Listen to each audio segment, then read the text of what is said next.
And in the envelope it said that the cancer I thought was gone had come back to my lung. 6 months earlier, a doctor had told me that that's true. If that happens, there's nothing I can do to help you. That day is, and the next few days, I'll always remember, because I lost something I never knew I had. And I still, when you get that news, you have to do the things you always do. You have to go shopping, you have to eat, you have to still put one foot in front of the other. But you're walking among people that aren't the same as me anymore. I saw them in the coffee shops, on their cell phones, doing their shopping, and I knew that they had what I had lost, but they didn't know they had it. And what I lost was the delusion of infinite time. This delusion, it was key in my life. I realized up in my head there's a little department. We call it Kevin's place. It's like a small little factory, a little machine that runs. And it's where the story is created.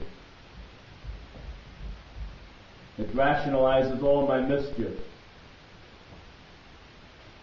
It tells a wonderful story of success and failure, of glory and joy and suffering. It's where all my politics and my religion and my philosophy all reside. But there's one thing that it requires. It requires, to keep the story moving, is this delusion of infinite time. Because while you have your past, there needs to be a long, long future to make everything right. To have a happy ending. And when that's cut off, this machine becomes like an old truck. The kind where you take the key out and it keeps running for 15 minutes. Where it runs on 3 cylinders and ball tires and the door doesn't quite shut right.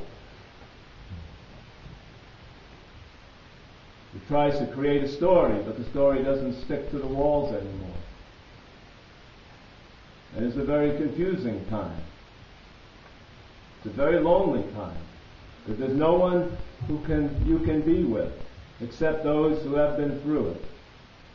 And you end up in a hole, in a dark hole. And then people come by and say, how you doing? And they may be able to distract you for a few minutes, and then when they go, you go right back to it. I always remember going to movies, and I used to like it if I'd laugh or something that would distract me for a moment. But as soon as the joke was over, you'd go right back to it, right back to this hole. And so as I was doing this koan, I really enjoyed it. When I looked through the book and my teacher Tenshin said, pick out a koan, I looked through the book, and as soon as I saw this, I had heard it once before. Seisen had done a Dharma talk on it, and I really liked it. And so I said, this is the one I need to do. And as it unfolded, I was very fortunate. I had my teacher every day to go through this with me, and then at night I'd discuss it with Taito Sensei. I really got into all different aspects of the story that at first doesn't make any sense, starts to unfold. It's an amazing, wonderful process. And I realized that I was the monk. And I imagined that monk, had his delusion of infinite time taken away from him. Why else would he ask such a question? Why else would he say that? It wouldn't make any sense. Anyway, it's my talk. I can imagine anything I want. And he went up to the teacher.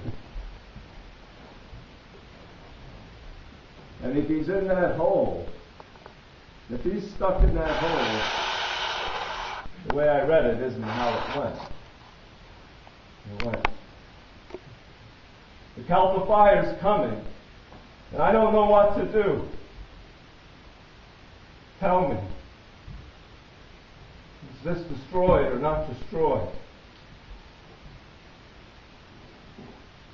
great teacher, he knows. You can't give him any rope. Can't give him anything to hold on to. He needed to stay in the hole for a while. He said, destroy. Does everything go with it? Everything goes with it. I know where that monk went after that.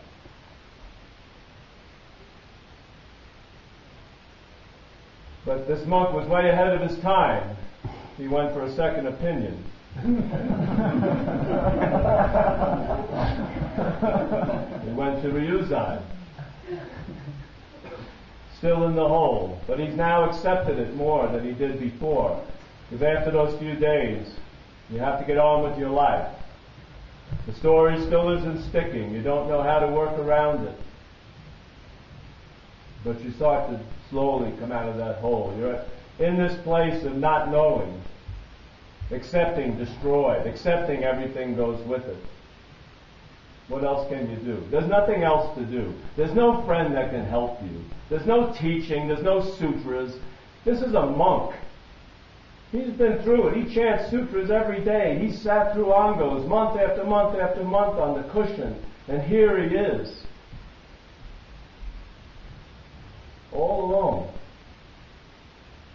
And he says to Ryusai, in the raging of Kalpa fire, chiliocosms are together destroyed. Chiliocosm is the whole universe.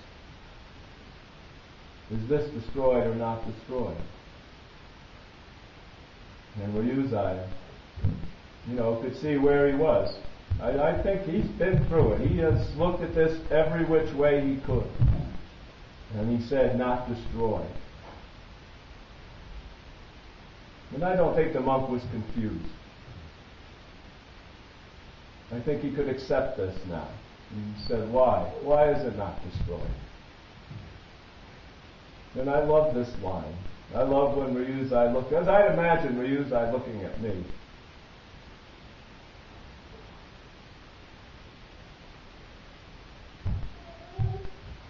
As he said, with very compassionate eyes, he said, because it is the same as the chiliocosm. As I look at it, he said, because you are the universe. You are the whole universe. And it reminds me of the Buddha's last words. When the Buddha said, you are the light itself. You are the light itself. Do not be afraid.